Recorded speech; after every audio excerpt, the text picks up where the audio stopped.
राधे राधे भक्तों, हमारे चैनल सनातन वाणी में आप सभी का हार्दिक स्वागत है। भक्तों, आज हम कथा में श्रवण करेंगे श्री गर्ग संहिता से गोलोक खंड का 18वां अध्याय, नंद, उपनंद और विषभानुओं का परिचय तथा श्री कृष्ण की मृद भक्षण लीला।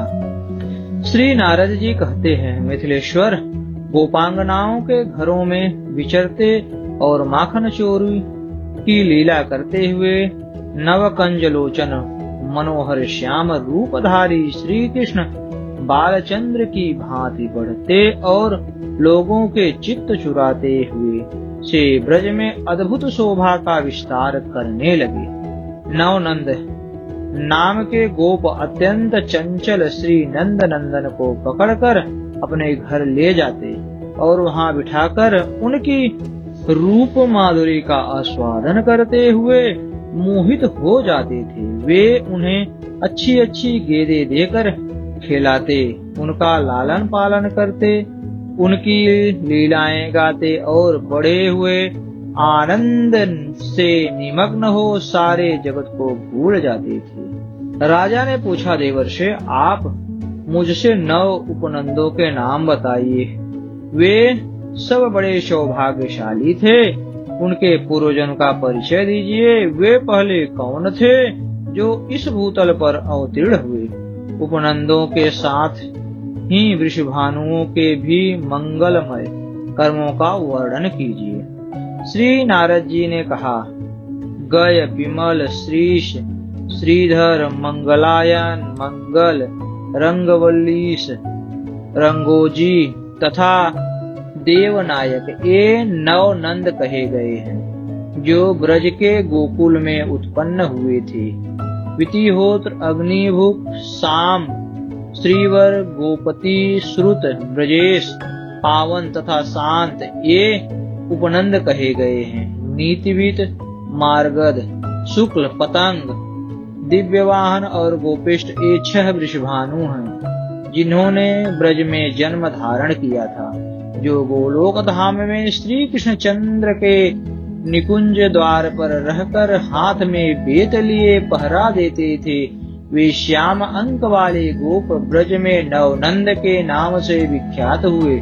निकुंज में जो करोड़ों गायें हैं, उनके पालने में तत्पर मोर पंख और मुरली धारण करने वाले गोप यहाँ उपनंद कहे गए हैं।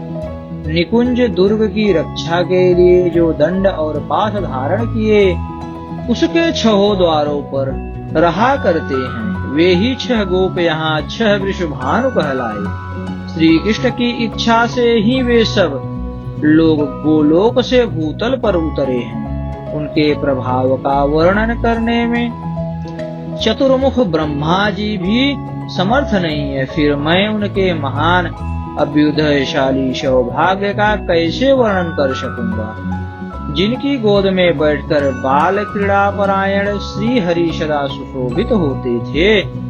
एक दिन की बात है, यमुना के तट पर श्री कृष्ण ने मिट्टी का आस्वादन किया। यह देख बालकों ने यशोदा जी के पास आकर कहा, अरे मैया, तुम्हारा लाल तो मिट्टी खाता है। बलभद्र जी ने भी उनकी हाँ में हाँ मिला दी। तब नंद रानी ने अपने पुत्र का हाथ पकड़ लिया। बालक के नेत्र भयभीत से हो उठे। मैया ने उनसे कहा, यशोदा जी ने पूछा, ओ महामूढ़, तूने क्यों मिट्टी खाई? तेरे ये साथी तो बता रहे हैं और साक्षात बड़े भैया ये बलराम जी भी यही बात कहते हैं कि माँ मना करने पर भी यह मिट्टी खाना नहीं छोड़ता, इसे मिट्टी बड़ी प्यारी लगती है। श्री भगवान ने कहा, मैया, ब्रज के ये सारे बालक झूठ बोल रहे हैं, मैंने कहीं भी मिट्टी नहीं खाई। यदि तुम्हें मेरे बात पर विश्वास न हो तो मेरा मुंह देख लो। श्री नारद जी कहते हैं, राजन, तब गोपी यशोदा ने बालक का सुंदर मुख खोलकर देखा। यशोदा को उसके भीतर तीनों गुणों द्वारा रचित और सब ओर फैला हुआ ब्रह्मांड दिखाई दिया। 7 द्वीप, 7 समुद्र, भारत आदि वर्ष, सुदृढ़ पर्वत, ब्रह्मलोक पर्यंत तीनों लोक तथा समस्त ब्रजमंडल सहित अपने शरीर को भी यशोदा ने अपने पुत्र के मुख में देखा। यह देखते ही उन्होंने आंखें बंद कर ली और श्री यमुना जी के तट पर बैठकर सोचने लगी, यह मेरा बालक साक्षात श्री नारायण है। इस तरह वे ज्ञाननिष्ठ हो गई। तब श्री कृष्ण उन्हें अपनी माया से मोहित सी करते हुए हंसने लगी। यशोदा जी की स्मरण शक्ति विलुप्त हो गई। उन्होंने श्री कृष्ण का जो वैभव देखा था वह सब वे तत्काल भूल गईं। अस्तु। राधे राधे भक्तों, हमारे चैनल को सब्सक्राइब कर वीडियो को ज्यादा से ज्यादा लाइक करें। धन्यवाद।